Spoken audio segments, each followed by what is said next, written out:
సుమన్ టీవీలో మీ business promotions కోసం ఈ కింది నెంబర్ను సంప్రదించగలరు.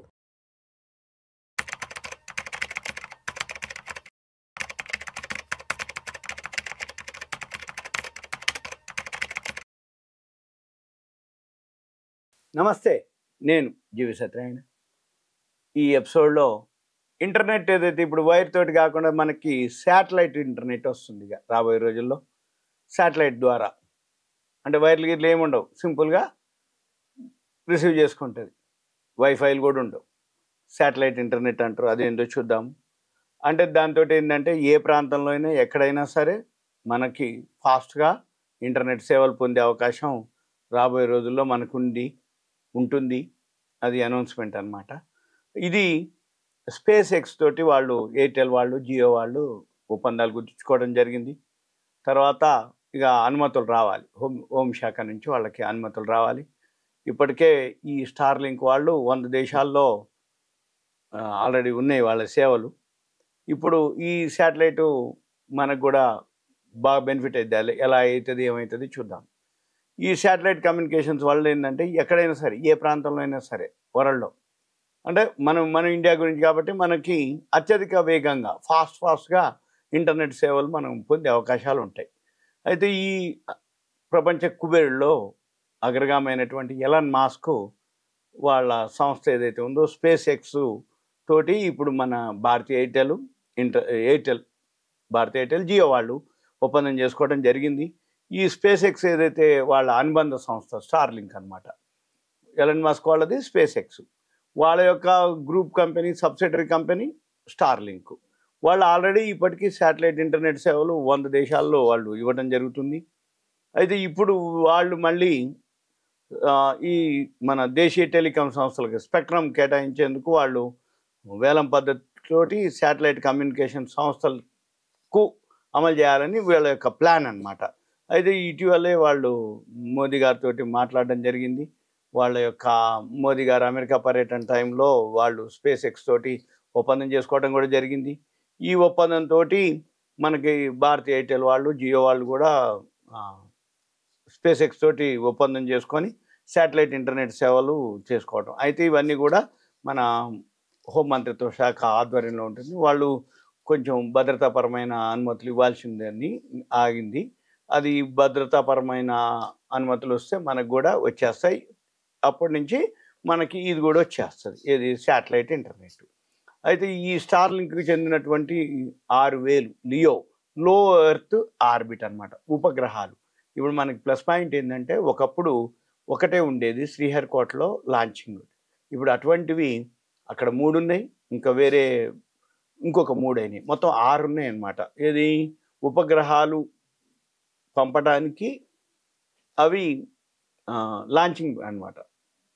అవి అక్కడి నుంచి వెళ్తాయి. ఇప్పుడు ఇటువంటి అంటే లో ఎర్త్ ఆర్బిట్ అంటే తక్కువ ఎత్తులో, భూమికి దగ్గరలో 550 కిలోమీటర్ల ఎత్తులోనే ఈ ఉపగ్రహాలు పరిభ్రమిస్తాయి అన్నమాట. అందుకని ఏమవుతుంది, ఏవైతే భూమి నుంచి తక్కువ దూరంలో ఉండటం వల్ల మనకి ఏదైతే మన డివైస్, కంప్యూటర్ కానీ స్మార్ట్ ఫోన్ కానీ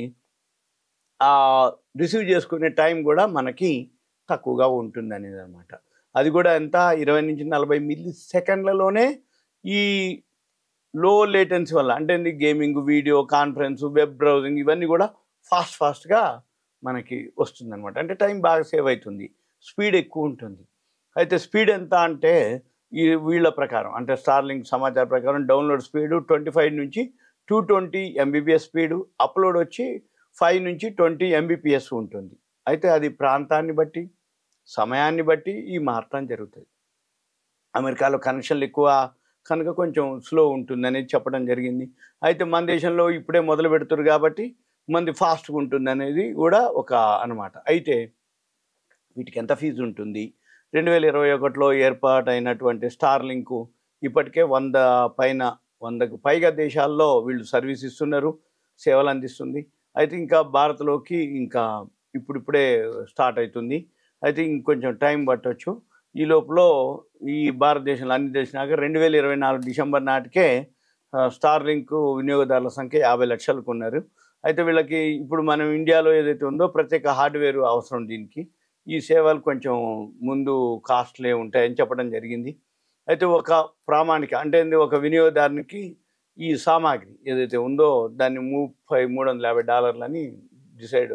అంటే ఇంక ఇవన్నీ మనకు తెలియదు. రేపు ఇవన్నీ అయిపోయినాక అప్పుడు కాంపిటీటర్స్ ఉంటారు. వాళ్ళు ఎట్లా ఏం చేస్తారు మంత్లీ ఎంత అనేది.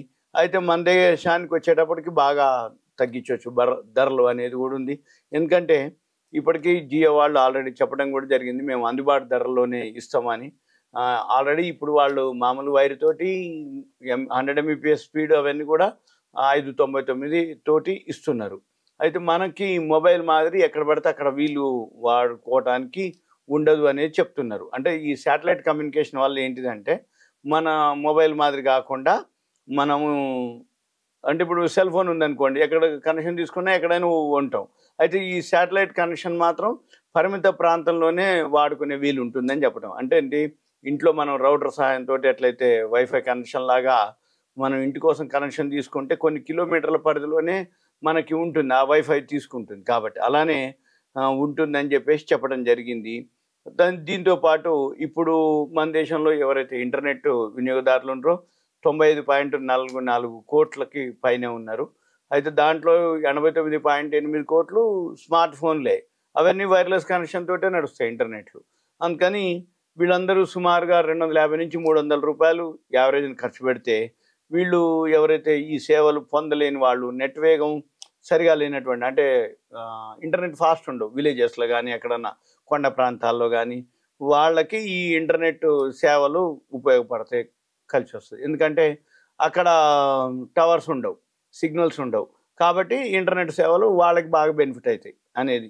అయితే ఇళ్ళలో మన బ్రాడ్బ్యాండ్ వచ్చేటప్పటికి కొంచెం వినియోగం తక్కువగా ఉంది.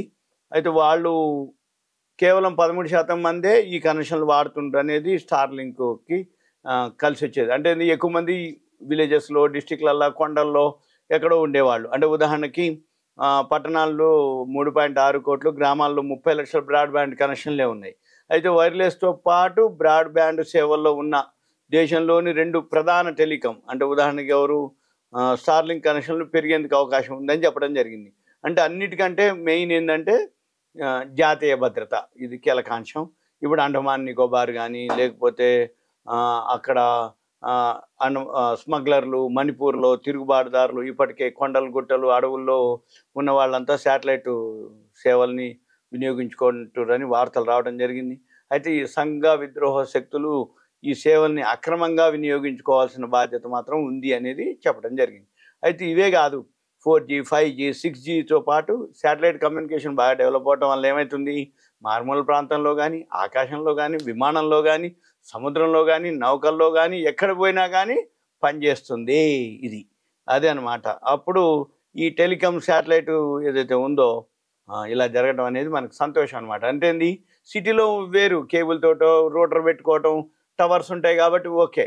మరి సముద్రంలో జర్నీ చేస్తారు, అంటే విమానంలో జర్నీ చేస్తారు, వాళ్ళకు కూడా ఈ అందుబాటులోకి వచ్చింది అనుకోండి. ఎనీ టైం 24 అవర్స్ మనకి మొబైల్ వాడుకోవటం, సిస్టమ్స్ వాడుకోవటం ఇవన్నీ కూడా ఉండేది. అంటే శాటిలైట్గా రేపు రాబోయే రోజుల్లో మనకి ఇంకా ముందు ఏదైతే ఉందో ఇంటర్నెట్ మామూలుగా ఇక్కడే సిటీలో కాకుండా అవుట్స్కట్స్ సిగ్నల్ లేదు అనేది లేదు. శాటిలైట్ ఇంటర్నెట్ వచ్చినప్పుడు ఇంకా బాగా ఉంటుంది అనేది రాబోయే రోజుల్లో మనం ఇంకా చూద్దాం. ఇంకా ఇవన్నీ ఇంకొక వీడియోలో అంటే పర్మిషన్లు అవి రావాలి, వచ్చినాక మళ్ళీ ఇంకో వీడియోలో మళ్ళీ చెప్తాం.